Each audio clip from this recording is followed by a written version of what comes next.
Hello everyone, আসসালামু আলাইকুম। আজকে আমি যাব হচ্ছে বালিজুরি বাজার আমাদের দোকানের জন্য কিছু দ্রব্য সামগ্রী কিনতে এবং আরো অন্যান্য কিছু জিনিস কিনতে হবে। সো এভরিওয়ান, এই ব্লগটি সকলে শেষ পর্যন্ত দেখতে থাকুন।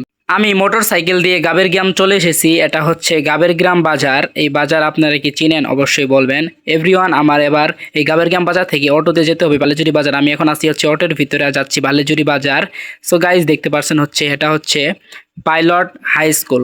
আমি প্রায় বালিজুরি বাজার চলে এসেছি। সামনেই হচ্ছে বালিজুরি বাজার, এখানে লেখা আছে হচ্ছে বালিজুরি বাজার। আমি এখন আসি হচ্ছে বালিজুরি হাই স্কুলের এখানে। এটা হচ্ছে Balijuri FM high school. Everyone, এখন চলে এসেছি হচ্ছে বালিজুরি কাঁচা বাজার। আজকে আমাকে যা যা কিনতে হবে, আমাকে কিনতে হবে হচ্ছে আমাদের দোকানের জন্য কিছু দ্রব্য সামগ্রী, এবং কিনতে হবে হচ্ছে পোলট্রি মুরগি, এবং আরও কিনতে হবে হচ্ছে মশলা এবং আদা। সো গাইস, এটা হচ্ছে আমাদের মালের ফর্দি। আর এখান থেকে আমি কিনে নিচ্ছি হচ্ছে 20 টাকার আদা, অর্থাৎ 100 গ্রাম আদা। সকল কিছু কমপ্লিট হয়ে গেলে আমি বাড়িতে চলে যাব। আমি এখন আছি হচ্ছে অটোর ভিতরে, আর এই মালামালগুলো নিয়ে চলে যাচ্ছি হচ্ছে গাবের গ্রাম বাজার। তারপর গাবের গ্রাম বাজার গিয়ে আমাকে কিছু ওষুধ কিনতে হবে। ওষুধ কেনা হয়ে গেলে তারপর মোটর সাইকেলের মাধ্যমে এই সব জিনিস নিয়ে চলে যাব হচ্ছে বাড়িতে।